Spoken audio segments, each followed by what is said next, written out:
Sahana Vavatu Sahanau Bhunaktu Sahaviryam Karavavahai Tejasvinavaditamastu ma vidvishavahai.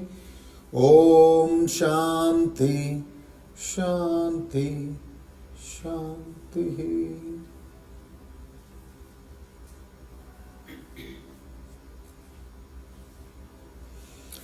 We'll chant chapter 2 of the Bhagavad Gita, verses 45 to 53.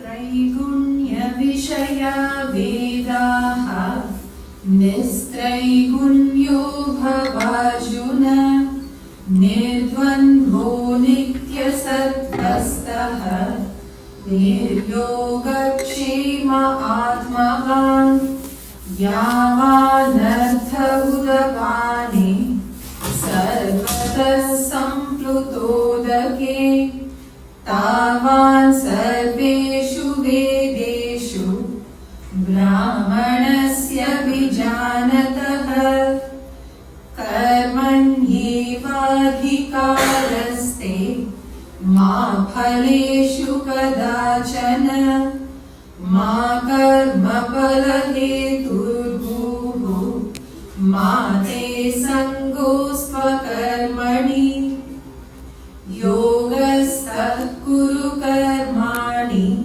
Sangam Tyaktva Dhananjaya Siddhya Siddhyo Samo Bhutva Samatvam Yoga Uchyate Dure Nayavaram Karma Buddhi Yoga Dhananjaya Buddhau Sharanamandvicha Kripana Palahetavaha Buddhi Yukto Jahatiha Ubhe Sukruta Dushkrute Tasmad Yogaya Yujyasva Yoga Karma Sukaushalam Karmajam Buddhi Yuktahi Phalam Tyaktva Manishinaha Janma Bandha Vinirmuktaha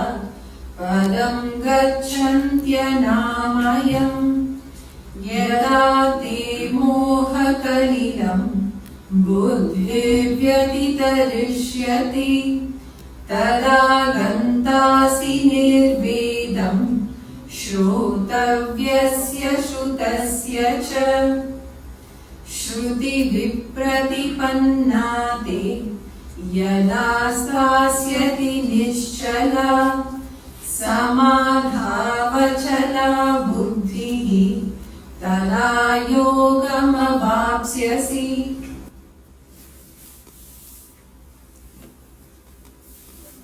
So far we have covered up to shloka number 44. So, the second chapter of the Gita, entitled as Sankhya Yoga, the Yoga of Knowledge, begins with Arjuna's state of despondency. He continues in that state of despondency, and luckily he surrenders to Sri Krishna in the 7th shloka of chapter 2 of this chapter. Then from 11th verse, Sri Krishna gives the actual Bhagavad Gita. So topic 1 from verse 1 to 10 is Arjuna's despondent condition. Then from 11 to 30, Sri Krishna gives the highest knowledge. Atma, Anatma, Viveka. The knowledge of the self vis-a-vis knowledge of the individual. Right? And then from 31 to 40, he talks about the importance of duty. So he says your duty to act. Arjuna, looking at from the guna point of view, you are a Kshatriya, your Swadharma is of a Kshatriya, you are a highly Rajasic person. So you got to do your duty of fighting on the battlefield, facing the challenges. And then he said, I have given you so far Sankhya Yoga. Now I will talk about Buddhi Yoga.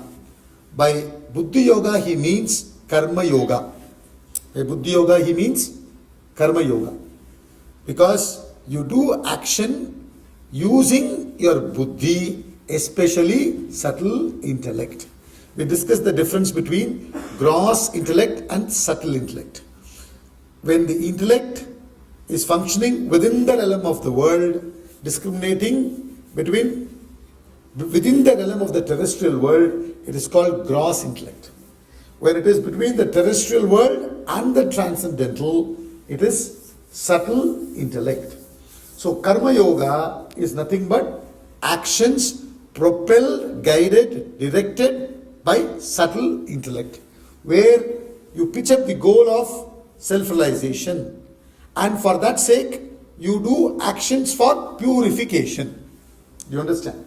The actions are done to fulfill the desires and rise above the desires, not to increase the desires. Please remember this. In the ancient days, when it came to karma kanda, it was full of rituals. In the modern days, it is nothing but the actions that you do in terms of your work, whatever profession, even if you are a homemaker, whatever you may do, that action has to be converted into worship. You understand?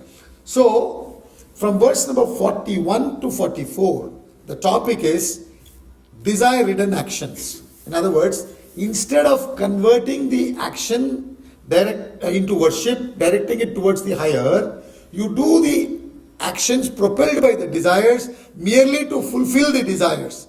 As prescribed in the Vedas, you do the rituals wanting to only fulfill the desires and enjoy happiness, pleasure in this world through sense contacts, and then after death you want to maximum go to heaven, and not realizing that heaven also is not a permanent state of mind.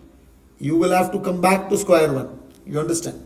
So in the 8th chapter, verse number 16, he says, Abrahma bhuvana loka punaravarti surjuna. Up to the worlds of Brahma loka, everything is temporary.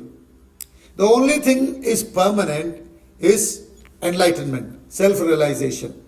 When the moment you say loka, means what? Experiences at different frequency, thought frequency. That's about it. You understand? The experiences when you are in a state of heaven, which means a state of mind that is happy, it may be slightly more enjoyable. But that doesn't mean it is permanent. That is also temporary. But these people are ignorant of that fact. So they aspire for heaven. As long as they are on the earth, they want material wealth, enjoy the material world, physical enjoyments, emotional joys, intellectual delights.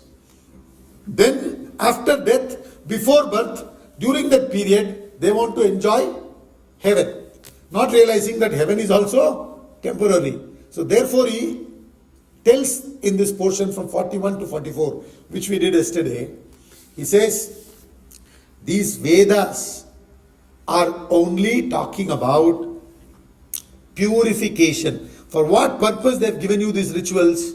For thought purification. Chitta Shuddhi. See, we already discussed the formula.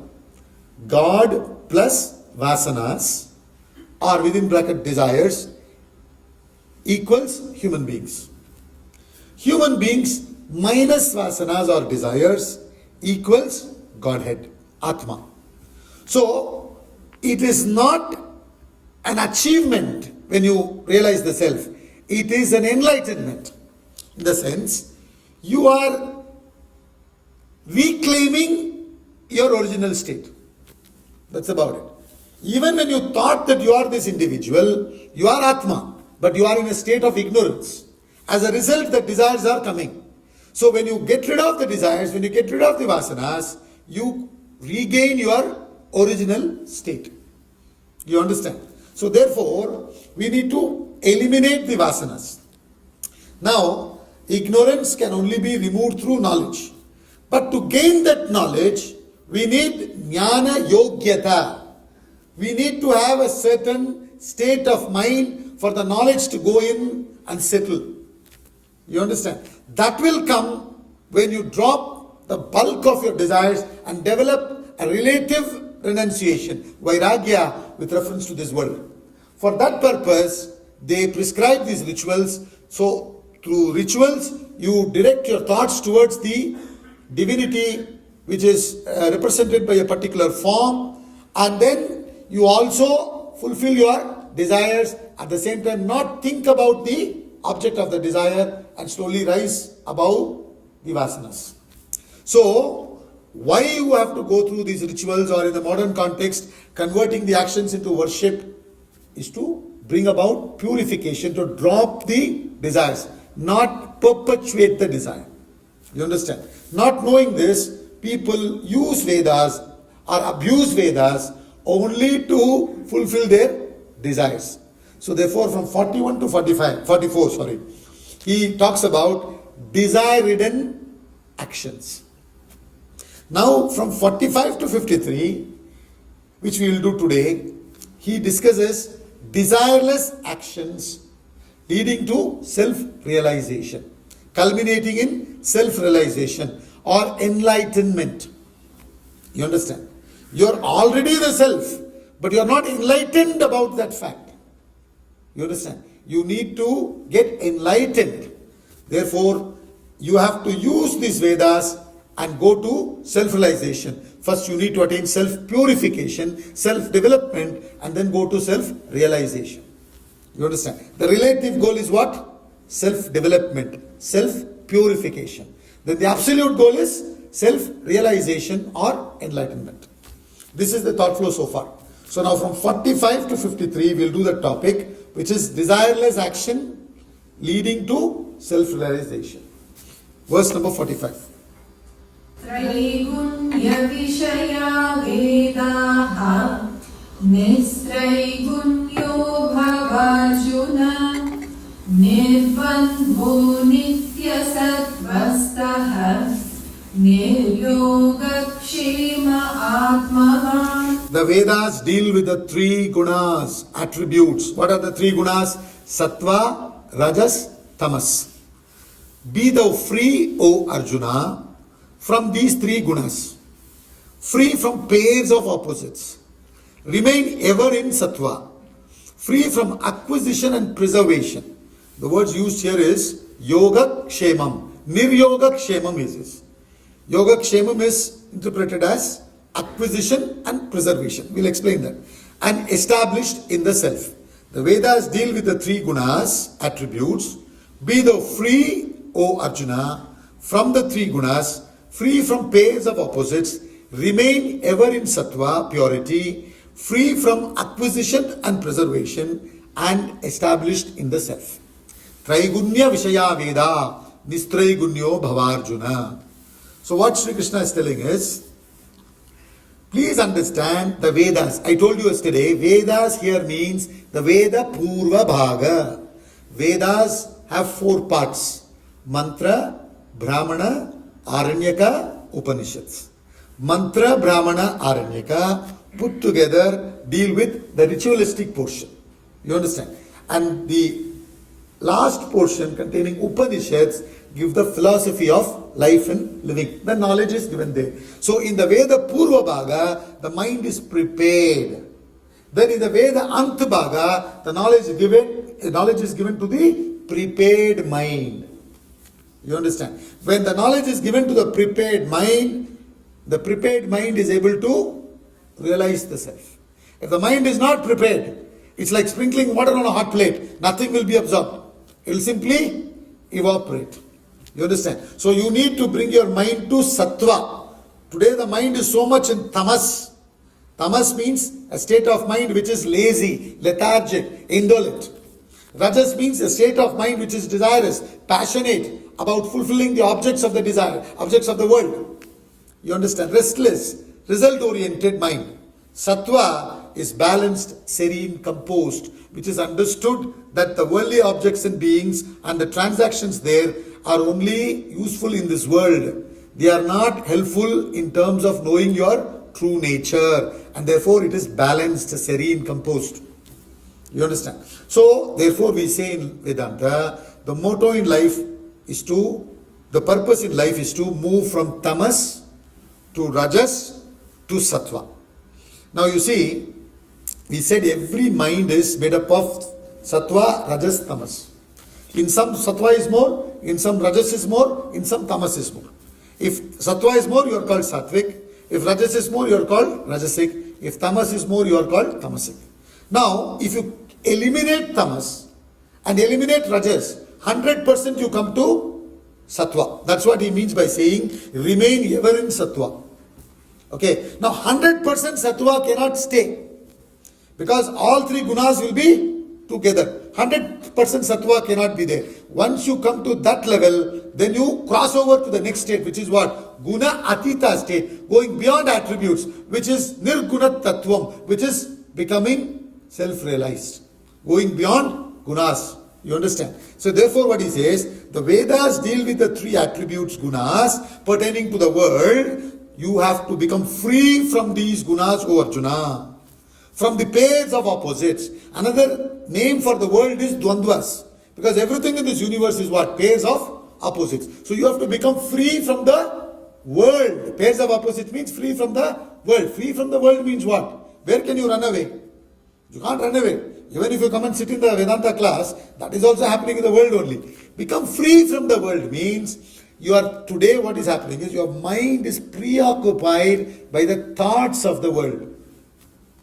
What pleasure I can get from the material objects, what pleasure I can get from the physical enjoyments, what joy I can get from emotional relationships, what delights I can get from intellectual dealings. This is what constantly I'm preoccupied with. So you need to become free from those preoccupations. And when the mind becomes free from those preoccupations, it starts entertaining thoughts of divinity. When your mind is fully preoccupied, there is no way that you can think of divinity or higher. Therefore, he says, become free from the pairs of opposites. Remain ever in sattva. Get established in sattva. So you got to use the Vedas, the rituals, the karma yoga. You should convert the karma into yoga. You have to turn it into buddhi yoga. Then you will become free from acquisition and enjoyment. Nir yoga kshema you will become. Yoga kshema. Two words he uses. He uses these words in the 9th chapter also. He says yoga means what? Yoga means, it's interpreted as acquisition. Attaining what has not been attained. That is yoga. Attaining what has not been attained so far. And kshema means preserving what has been attained. Isn't this what we are doing throughout our life? मेरे पास ये नहीं है, मेरे पास वो नहीं है, तो उसके लिए मैं काम करता हूँ. Right? And once I achieve that, I have to somehow preserve it. Whether it is name, fame, power, position, family, status, money, whatever it may be, I am constantly only working for that. And I want to achieve that. Once I achieve that, then the next thing is, I have to preserve it. That's another problem. So my whole life is preoccupied in this. Nothing higher. Nothing higher. We are fully involved in just doing this. That's all. So he says, Toda bada socho. You understand? So he says, become free from acquisition and preservation. When he says become free from acquisition and preservation, means free your mind from these preoccupations. When you have to go and do the work, do it. As a result of such an action, certain things come as part of your life, that's fine. But you're not preoccupied. Your life is not fully involved only in acquiring and enjoying. This is the problem. In fact, Bhagavad also talks about this only. Two motivating factors in most of us is acquisition, enjoyment. You want to acquire and enjoy that and retain that what we have acquired and continue enjoying. Nothing higher, no higher vision whatsoever, as though these enjoyments are end all and be all of life. So therefore Sri Krishna says, you got to, with this knowledge that you have gained so far, you got to convert your actions into worship rather than just doing it as karma, mechanically to fulfill your desires. Turn it towards the higher. See, please understand this. When we do puja in the house, in the puja room, you pluck the flowers from the garden and then you offer it to the Bhagwan, isn't it? The idol that you have. Now, what do? When you turn your fingers down to pick up the flowers. The flowers have certain fragrance. Flowers represents vasanas because they have fragrance. Fragrance, vasana means fragrance. Vas, it comes from the root vas, which means fragrance. Right? So the flowers represent vasanas. Your fingers turn downwards, you pick up vasana. And then what do you do? How do you offer to the Bhagavan? You are saying shloka and then offering, no? Om Shuklam Bharadaram Vishnum Shashivarnam Chaturbhujam. You say that shloka and then you offer. How do you do that? You turn your fingers towards the flowers, it goes downwards, picks up the flower and then turn it upward and then offer it at the feet of the Lord. So when your fingers turn downwards, you pick up a flower or vasanas. When you turn it upward, you drop the vasanas. Simple. So how do you drop the vasanas and become purified? By shifting your attention from the world to the higher. That's what he's saying. Free from the acquisition and preservation. Whatever comes through that, accept it as prasad. I told you yesterday, two most important aspects of karma yoga is arpana bhava and prasada buddhi. So you will mentally, your mind will not be thereafter be preoccupied with acquisition and preservation. So when he says become free from acquisition and preservation, he's not recommending that give away everything and come on the road. He's not saying that. Let acquisition and preservation be not everything in your life. And then get established in the self. Because once the mind becomes free, and once the mind becomes balanced, then the self, the true nature of yours, reveals itself.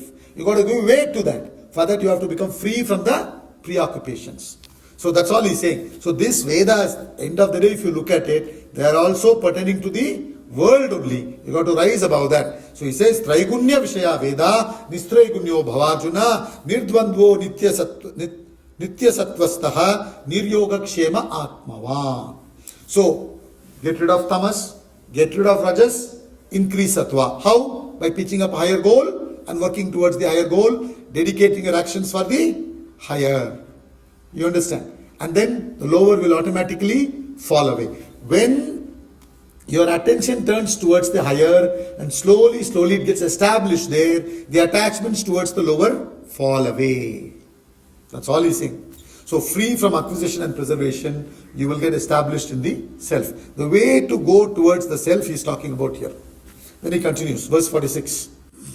Yavanartha udavani sarvata samplutodati tavan sarveshu vedeshu brahmanasya vijanatah. Now he is talking about an enlightened Brahmana. Brahmana means one who has got the Brahma Vidya. One who is established in Brahma Vidya.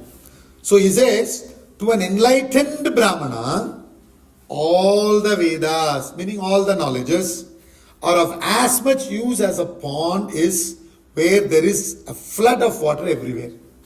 See, he is giving a beautiful example, of a pond. You draw water from the pond, use it for your life and living, sustenance. What is the use of that pond when the whole village is flooded? So, in fact, there is this book by Power of Now by, what's his name? That famous teacher from the West. I'm forgetting his name.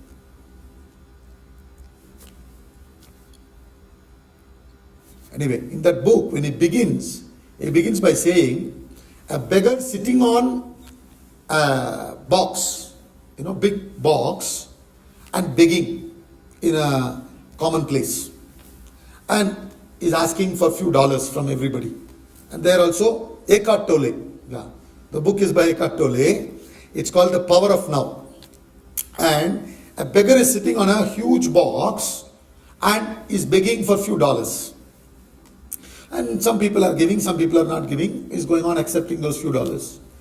One person passes by who's a realized soul. He says, "Yeah, what are you doing? You are going on begging for $1 and $2. Kindly open the box and see.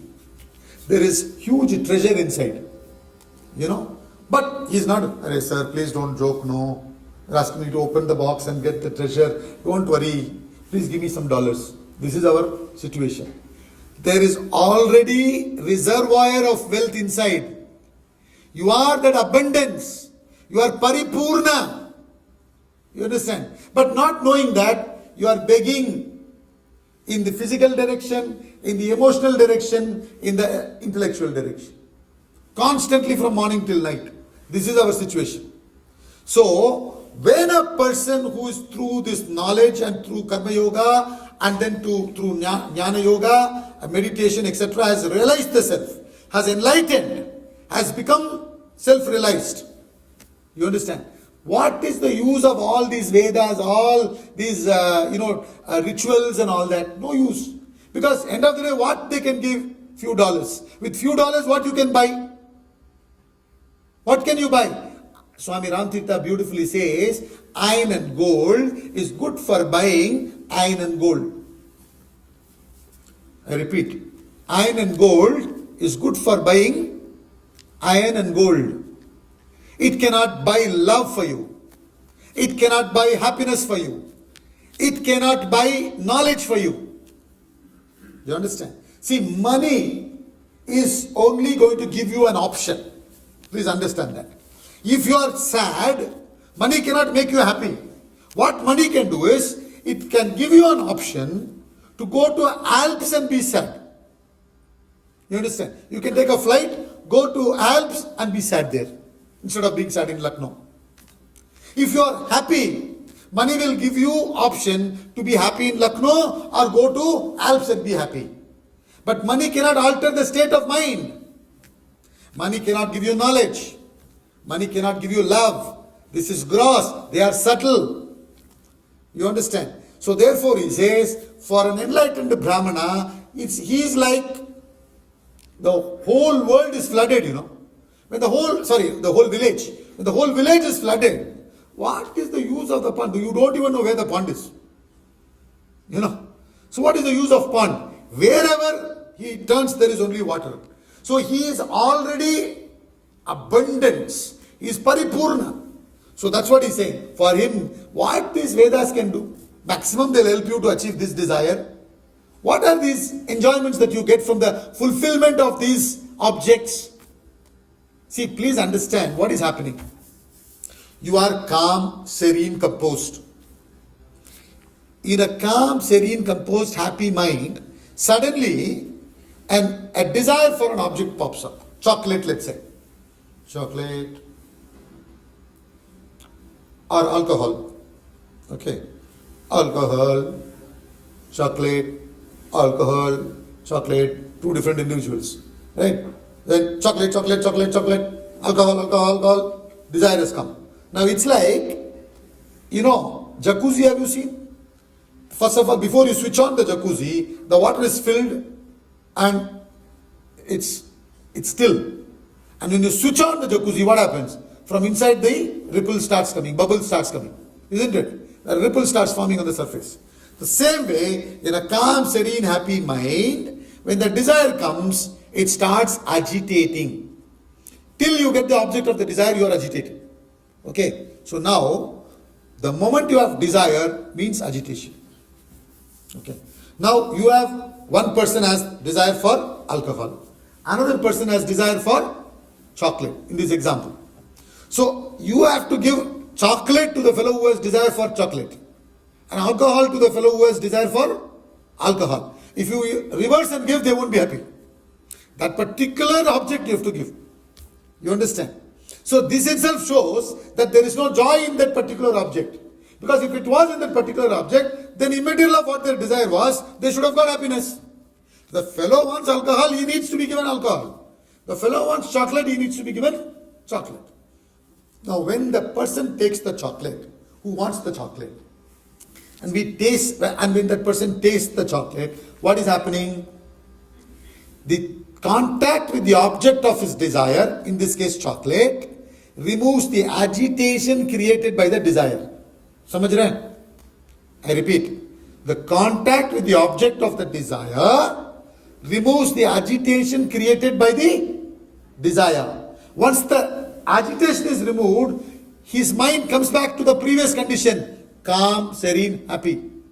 Now, he is attributing that happiness as if it is coming from the chocolate.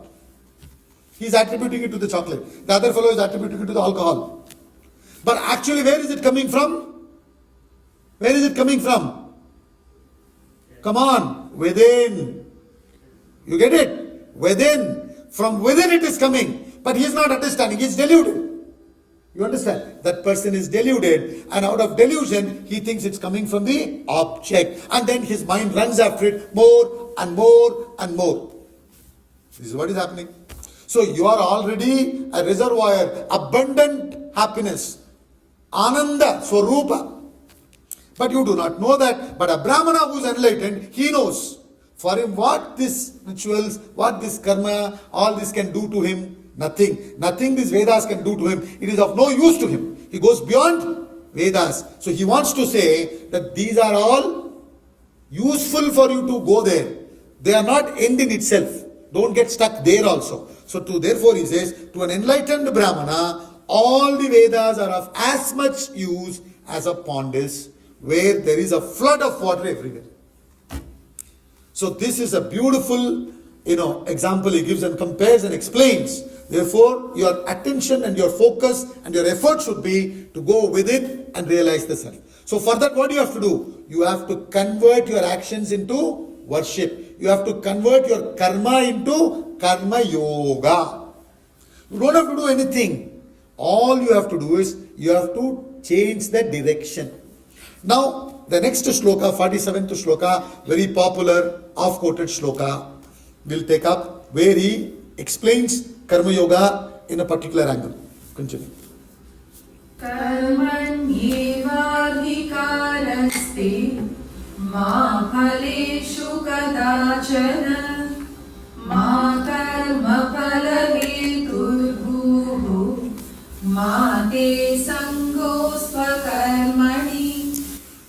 Karmani eva adhikaraha means what? Your right is in action only. Ma phaleshu kadachana, never to the fruits, never to the results. Ma karma phala hetur boho, meaning let not the fruit of action be your motive. Then he says, mate sangostva karmani, let it not be also an attachment to inaction. So he says, let your attachment be not to inaction. Your right is in action only, never to the fruits. Let not the fruit of action be your motive, nor let your attachment be to inaction. Thoroughly he covers everything here. He doesn't leave anything incomplete. He says, first of all, what is in your hands? Only the present action. Only the present action. Like Newton's law says, for every action there is an equal and opposite reaction. When you do an action, there is a result coming. You understand? There will be a fruit for every action that you do. But you don't have to worry about the fruit. It belongs to the future. And it also depends on so many factors. You understand? Now, like every day, we have been organizing this class every day for the last, this is the 6th day, right? So total 6 days yajna. Yesterday, suddenly there was rain. So few people could not come. You understand? Was that in our hands? But we have to do what is in our hands. What is that? Action.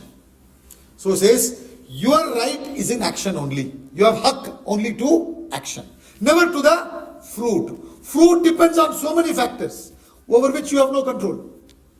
You understand? Like I said, rain. In fact, this morning I was supposed to go to a school to lecture and it got cancelled. But instead they had a lecture in some other school because the road on which we are going to that particular school where we were supposed to go, I believe there was some farmers' agitation or something planned. So therefore they said, no, you cannot go there. So we didn't have the class. You understand? That's all he's trying to say. You have right only with reference to action. What all you need to do, you prepare, you be ready. But the fruit depends on so many factors. That is in the hands of Ishvara. When we say Ishvara means the totality. Let not the fruit of action be your motive. In other words, what he's trying to say here is, while acting, let your attention be not on the result. See, for example, when we do organize this event, for example, we want to see that this knowledge reaches as many people as possible. For that, whatever we need to do, we do. Advertisements in the newspaper, hoardings, sending emails, social media, sab kuch we do. Word of mouth, emails, WhatsApp, everything. You understand? But while doing, if we constantly think, will people come, will people come, will people come, then our motive is what? Result. You understand? You should not be attached to the result while acting. In short, what he's saying is, you have a goal. Every action will have a goal. To that you have to do. You understand? Towards that you have to perform. But while acting, you should not be attached to the result. That's what he's saying. Let not the fruit of action be your motive. Let your full focus be in the present action. You understand? The moment your attention shifts to the result, to that extent your present action will suffer. When the present action suffers, result will also suffer. You understand? Therefore, while acting, your attention, the mind should not shift to the result.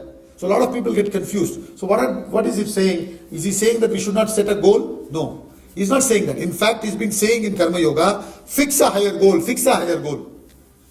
You understand? Don't just work for your desires. Fix a higher goal. But once you have fixed the higher goal, you have to do the planning. Now, this is another thing. When he says your right is not future, that means we should not plan, is it? We should live without planning. What he's trying to say is, he's not saying don't plan. Please understand the difference. Anxiety for the result is different from planning for the future. Anxiety for the future is of the mind. Planning for the future is by the intellect in the present. It is a present action. Mind is not going to the future for attainment of the goal. For example, we had planned this Lucknow Yajna. So we know that we had to come here on that day. So we booked our tickets. You understand? We booked our tickets in the train well in advance. Otherwise we won't get it.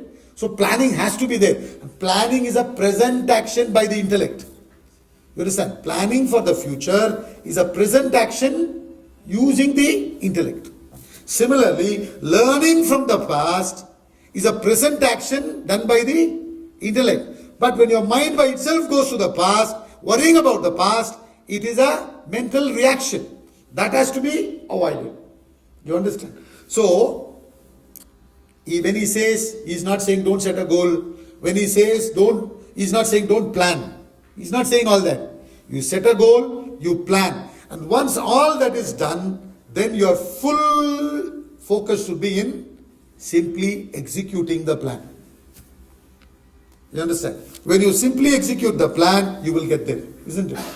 You see, in airlines parlance, you ask, when you go to the airport, you ask which flight is going to London. Where is the flight to London? Which gate do I have to go? Then the people who work there, they talk in this particular parlance. They say, that is London. That is London means what? That is London flight. If you go and sit in that flight, it is as good as you are in London. You understand? If you go sit there, you will get there. So if you focus and do your actions, you will get there. So he says, let not the fruit of action be your motive. Right? And also he says, nor let your attachment be to inaction. Tamas. Attachment to inaction means, Arey yaar, मैं कुछ नहीं करना, Bhagwan will take care. Bhagwan is the phaladata. You understand? So I have no haq towards the fruit. So what do I have to do? I have to simply sit and pray. Bhagwan will give me the result.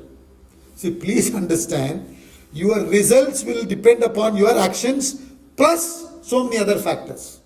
But your action is also a very important factor that you have to do. So you can't give in to tamas. While you don't give in to tamas, you can't slip into rajas. What is that? Result orientation. You understand? So don't give in to tamas, laziness, inaction. Don't slip into rajas, result orientation. Do your actions in a sattvic way. What is that? Pitch up a goal, plan and plunge.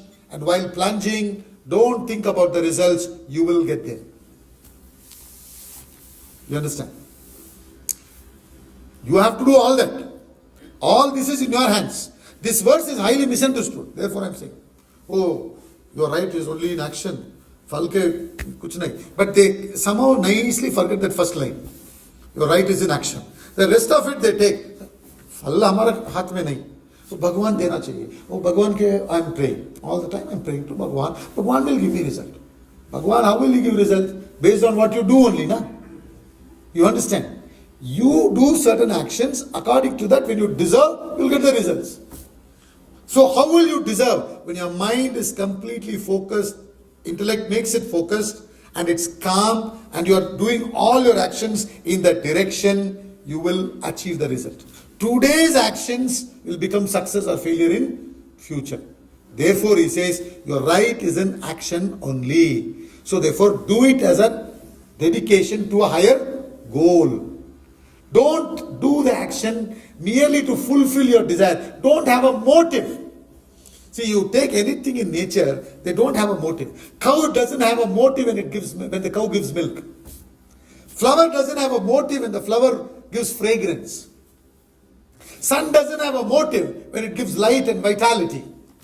Only human being has a motive. Through my action, what I can get? मुझे क्या मिलेंगी? For whole attention is beggarly. मुझे क्या मिलेंगे? मुझे क्या मिलेंगे? मुझे क्या मिलेंगे? अगर मैं ये करेंगे, क्या मिलेंगे? इसके द्वारा मैं क्या ले सकते हैं? You understand? That he is saying, don't become a beggar. Leave it, man. So he says, let not be the fruit of action be your motive. From the time you are born, you've been constantly taking. Mother's milk was readily available. You understand? And the farmers are sowing the seed and the earth is converting it into edible fruits and vegetables for you. Sunlight is helpful in the process. Moonlight is helpful in the process. Water, everything is given by nature. Oxygen is given. Gravitational force is functioning. You are only constantly taking. You have a right to give back. You have an obligation to give back. The entire universe, other than human being, is functioning in that spirit. Only human being is functioning like a beggar, trying to see how he can use his intelligence to get something through the action. He says that you drop. Do it as an offering. This is called the yajna, Do it as an offering to Bhagavan. Do it as an offering to the nature. Do it as an offering to the totality. So that's why he says, Ma karma phala hetur boho. Let not the fruit of action be your motive. Let the fruit of action be a byproduct. Koi problem nahi. It should be a byproduct. When you do these actions perfectly, the results will come. But there, it is not the primary motive. It is a byproduct. You understand? That is what he's saying. Let not the fruit of action be your motive, nor let your attachment be to inaction. So rise above tamas, rise above rajas, and establish yourself in sattva. Thus you will drop the vasanas. How do you drop the vasanas? I told you yesterday, how do you pick up a vasana? By constant, unintelligent, unconscious, indiscriminate thought flow towards the object. You develop impressions, which is what is forming as vasanas.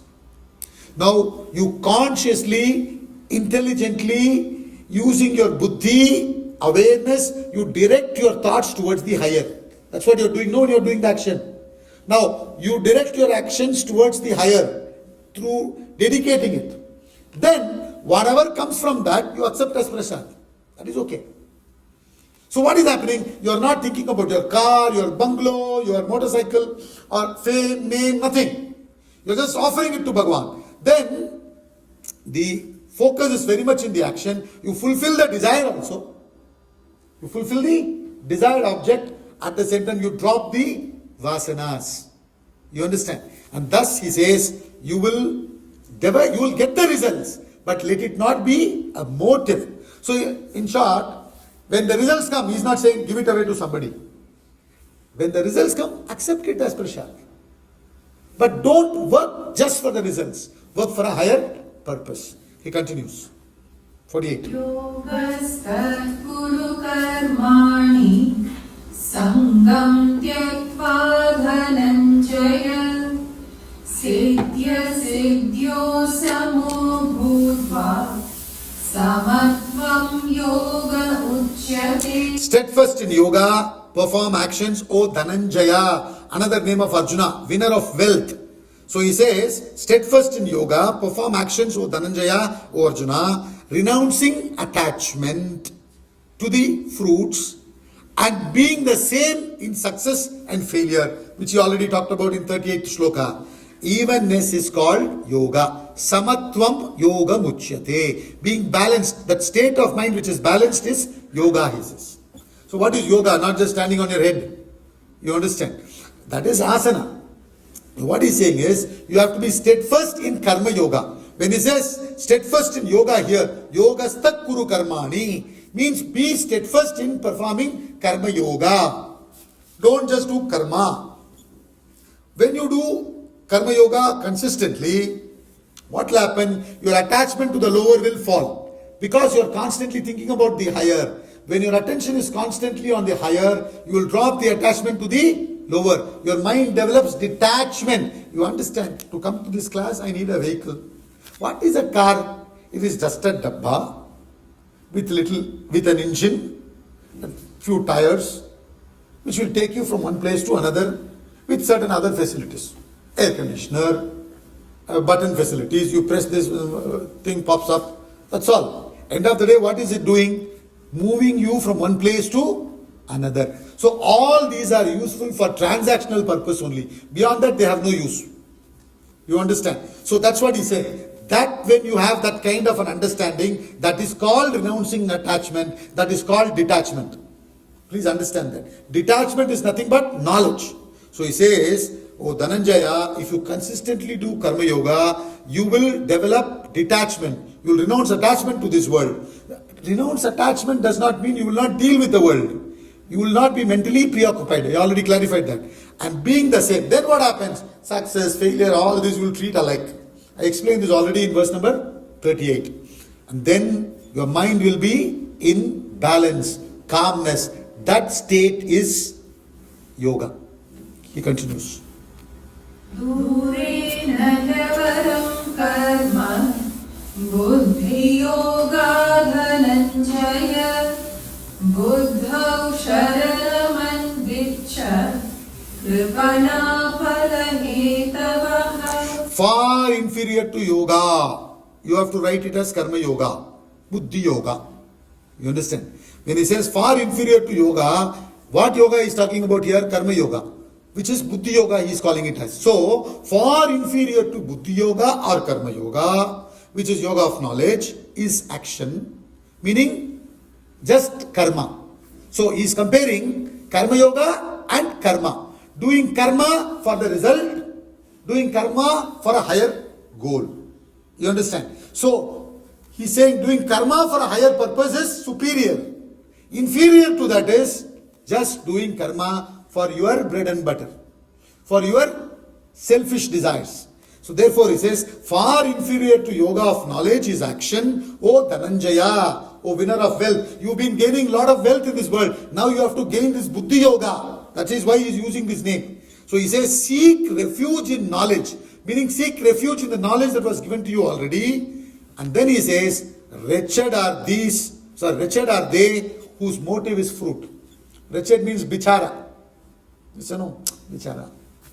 So he says, beggarly fellows who don't have this higher knowledge, who do not know these techniques, what do? They get involved in going after the pleasures. I gave you that example, no, which Eckhart Tolle gives. You're sitting on the trunk box, which is full of diamonds and platinum and everything. But you're begging for $1 or $2. This is what is happening. You know, so far superior is buddhi yoga. Once you gain this knowledge, you will not fall into this category of working for results.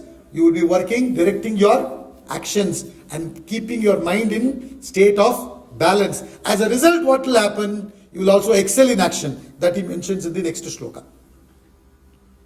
Buddhi yukto jahatiha Ubhe sukruta dushkruti tasmad yogaya yujyasva yoga karma sukaushalam. United to knowledge, one sheds here both good and bad deeds. Therefore, devote yourself to yoga. Skill in action is yoga. In the 48th shloka, he said, Samatvam yoga muchyate. Now, in this 50th shloka, he says, Yoga karmasu kaushalam. So, yoga, he said, there is samatvam, a state of mind which is serene and balanced. Here he is saying, balanced in both success and failure, pleasure, pain, honor, dishonor, etc. Here he says, skill in action is yoga. So, the common factor is yoga. So, what he is saying, when you are in yoga, performing yoga, karma yoga, what will be there? Your mind will be calm, composed, and physical body will be excelling in action. Skillfully performing action. Now, this has to be understood correctly. First of all, what he is saying is, united to knowledge. Whatever he has discussed so far, one sheds here both good and bad actions, good and bad deeds. I already mentioned to you, when your actions are propelled by selfish desires, you gain what is called as pap. When your actions are propelled by unselfish desires, you gain what is called as punya. When your actions are neither propelled by selfishness nor by unselfishness, you just do the action because it's obligatory. You do it selflessly. You understand? Dedicating it for the higher, with no prefix, no suffix. You neither gain pap nor gain punya. That is what he's talking about. So, you got to therefore devote yourself to such action, such karma yoga. That is skill in action. What he means by skill in action is, you got to act through which you fulfill the desire also. At the same time, you don't increase the vasanas. That is skillful, no? See, Abhimanyu, in the story of Mahabharata, he knew how to enter the Chakravyuh, but he didn't know how to get out. So we are all like Abhimanyu. We want to go fulfill the desire, but we don't know how to decrease the vasanas. So, when we run towards fulfilling the vasanas, we are increasing the vasanas. So, what he is saying is, see, happiness is, there's an equation given for happiness by Swamiji. It is a ratio between number of desires fulfilled and number of desires entertained. The numerator is number of desires fulfilled. The denominator is number of desires entertained. When you are simply working to fulfill your desires, you are only focusing on the numerator. What you do? You fulfill, let's say, 100 desires. But when you are going on thinking about the object and working, out of 1,000 desires you want to fulfill, you may fulfill 100 desires. But since you have been thinking about the world, you are also increasing more and more vasanas. So 100 desires you fulfill, but the denominator 1,000 desires you have entertained. 100 by 1,000 is 1 by 10. Your happiness is fraction. You understand? Now, if your focus is not on fulfilling the desire alone, you dedicate it for the higher and dynamically work towards the higher. As he mentioned in all these shlokas. What is going to happen? You are not at all thinking about your car, bungalow, your facilities, etc. So you are not going to create more impressions. You are not going to create more vasanas. But you are focusing because your mind is calm, composed, and you are dedicatedly acting. As a result, you will be fulfilling the desires also. You will be getting these objects, car, bungalow, everything as a byproduct. And also you are going to be shedding the vasanas. So when you shed the vasanas, at the same time fulfill your material desires, that is called skillful action. So you get in that direction also and you come out without getting trapped. You understand? Therefore he calls it as skill in action is yoga. So when you perform karma yoga, you will be fulfilling your desires also. At the same time, you will be purifying your mind. Slowly, you see, today I will extend the class maximum by 5 minutes. Yeah? Because these are important shlokas. You see, our life is divided into 4 stages. Brahmacharya, Grahastha, Vanaprastha, Sannyas. Brahmacharya means student life. You gain all the knowledge. About, let's say, first approximately 25 years. Like that, approximately.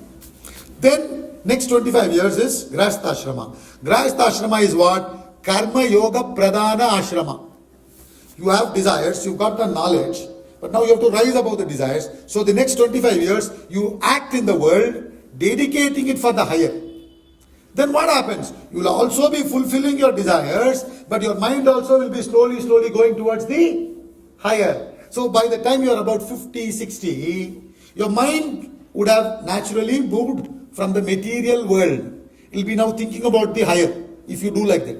Isn't it? So then you get into vanaprastha. You hand over your duty, your business, or whatever it is to your children. Now they take care of the economy of the world. That also has to go, no? The economy has to continue. That will be done by their activities. Now you start focusing on the higher full time. Then you move into sannyas. That is the last stage. And then you gain realization. Vanaprastha and sannyas is jnana pradhana ashrama. This is karma pradhana ashrama. When you are in grahastha ashrama.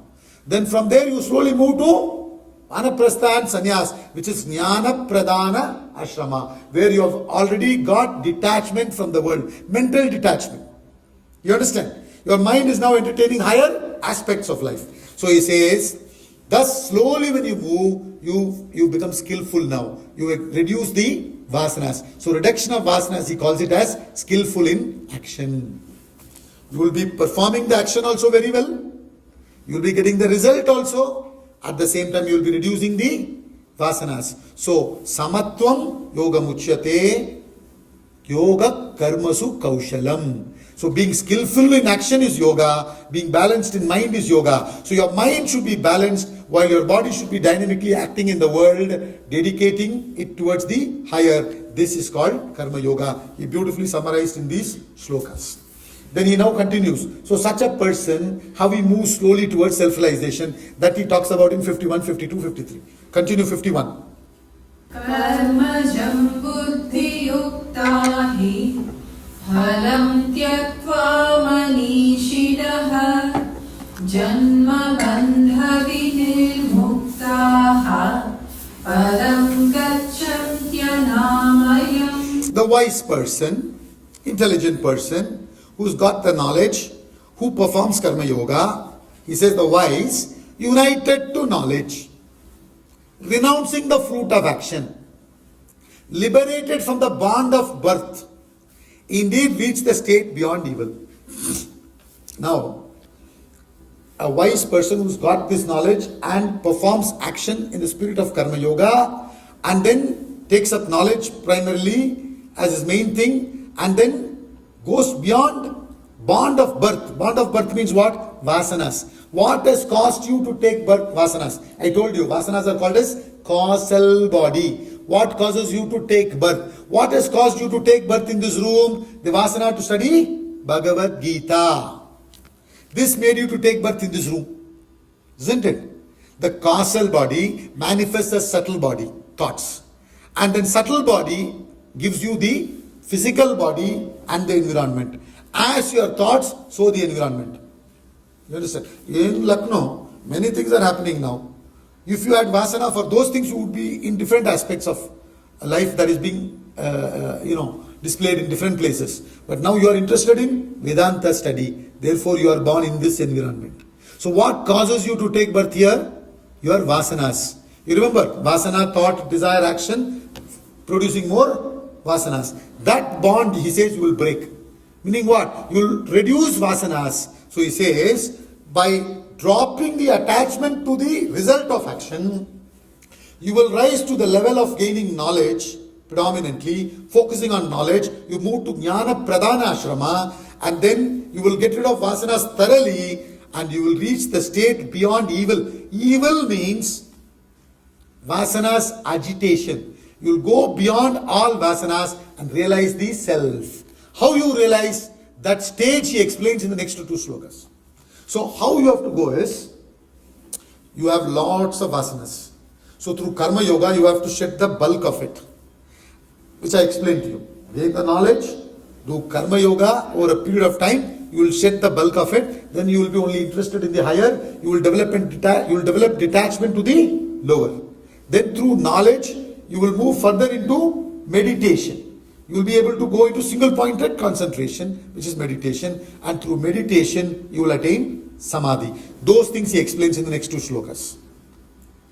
Yada te moha kalilam बुद्धिर्व्यतितरिष्यति तदा गन्तासि निर्वेदं श्रोतव्यस्य श्रुतस्य च.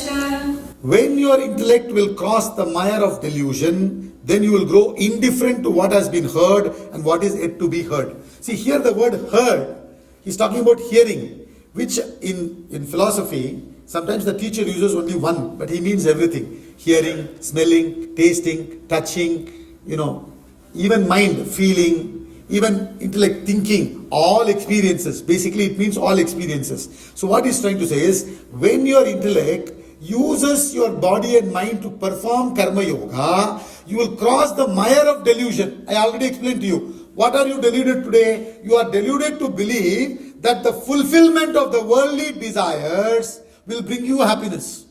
But where is the happiness? The happiness is within you. You understand? This joy which is within you is reflected temporarily in the object, and you are deluded. Now with this knowledge, you won't be deluded anymore. You will develop detachment. That he calls as indifference here. Will grow indifferent to all the experiences of the world. Whatever it is. See, now you have moved from childhood to this level. When you were a child, you were playing with certain toys. Right? You have now moved away from those. You don't have any desires for the toy world. I hope so. Right? Now, in today's context, when your children or grandchildren, they are playing with toys. They are playing with toys which were not there when you were playing with toys. So, are you getting excited? Arey Baba, I never played with these toys. Let me also go and play with them. You don't get excited. Why? You have gotten rid of everything. Not only what toys you played with, even the toys that you never played with. You understand? Your mind is now completely established in the higher. That is what he's saying. It has grown indifferent to what has been heard and what is yet to be heard. All experiences that has gone through and has not been gone through. He understood what? Iron and gold is good for buying iron and gold. And the mind has become detached. It has become calm, composed, serene, only interested in self-realization, focusing your thoughts towards the higher. So there are 3 stages. In the beginning stage, you're full of desires, completely deluded. And the next stage, through knowledge and action, you get rid of the delusion. You come to a state of mental renunciation, detachment. And then you pursue knowledge and meditation. It's the 3rd stage where you merge with the self. That is what he is explaining. So in the beginning, full of desires. You have to reduce the desires through karma yoga. Then mind comes to detachment, 2nd stage. From there, you will only be focusing on knowledge. And you go to the 3rd stage, what? Merger with the self, which is called self-realization. The drama of merging, he talks about in verse 53. Continue. Shruti vipratipanna te yada stasyati nischala samadhavachala buddhihi tada yogamabhapsyasi. When your intellect, perplexed by what has been heard, shall stand immovable and steady in meditation, then you will attain yoga, unification with the self. You will realize the self. See, the whole idea is, mind is nothing but flow of thoughts. So through knowledge and action driven by knowledge, propelled by intellect, subtle intellect, which we call as karma yoga, buddhi yoga, you slowly what happens? The bulk of thoughts gets reduced and your focus improves more and more towards the higher. Isn't it? Then you are able to come into meditation. Meditation you should not start with. You have to slowly graduate towards meditation by dropping the bulk of your vasanas. So when you do that, in meditation what do? Your intellect pitches up a mantra, gives it to the mind. The mind starts focusing on that mantra and your organ of speech is chanting that mantra. And single-pointedly you are trying to focus on that mantra. And every now and then your mind may slip, the intellect brings it back. When the mind slips, the intellect brings it back. And you get established in that single flow of thought through that help of that mantra. Then the intellect is discriminating between the sound by the mantra and the silence that follows the mantra. chant, isn't it? So silence, sound, sound, silence, it's going on. It's after some time, slowly, the chanting comes to mental whisper, and then you drop the chanting, even the whisper stops. Then what is there? Only silence. The intellect needs minimum two to discriminate. When there is only silence, in that silence, the intellect is also dissolved. So the mind is becoming thinner and thinner, and mind loses itself in silence. And when mind loses itself in silence, finally the intellect also dissolves in silence. Then what is remaining? Only Atma. The pure Atma reveals itself. See, in a pond is full of kai, no, that green mantle. So do you see the sun's reflection in that pond? You don't. So what do? Slowly remove the kai. As you start removing the kai, slowly you can see the sun's reflection, but it's little bit disturbed, dirty, etc. But when you completely clean the pond, what happens? The sun is completely reflected in the pond. Similarly, when you go on eliminating the vasanas, in the final stage, even the desire to liberate, which was there when you were in meditation, that also dissolves. Then what remains is only Atma. You've become one with liberation. You've become one with Atma. You attained liberation, moksha, self-realization. That is how you unite. So that drama he beautifully depicts in this shloka. So this is how you progress. Karma yoga, drop the bulk of desires, develop detachment, renunciation, mental renunciation, then focus your attention towards the higher, focusing more on knowledge, and then coming to meditation, and through meditation, realization. So now, Arjuna asks, now when a person realizes, what are the traits of a man who is realized? A perfect soul. What is the profile of a perfect human being? That is discussed from the next shloka till the end of this chapter. That we will do in the next year yajna. God willing, by God's grace. Yeah? By God's grace, we were able to complete the shlokas that we wanted to from verse number 11 to 53 today. So we thank God for that, Sri Krishna for that. And then we understand that we have not completed our study. We have only started. There's a long way to go. So we humble ourselves, saying that we have only started. So to remind ourselves that we only started, let us chant shloka number 1 of this chapter. We have just begun the study. We have not concluded. That attitude should be there. We should continue studying till we attain absolute perfection. Verse number 1 of chapter 2. Sanjaya uvacha tam tatha kripaya vishtam Ashrupurna kulekshanam Vishidantamidam vakyam Uvacha madhusudanaha. Let's conclude the class by chanting the shloka. Mantra.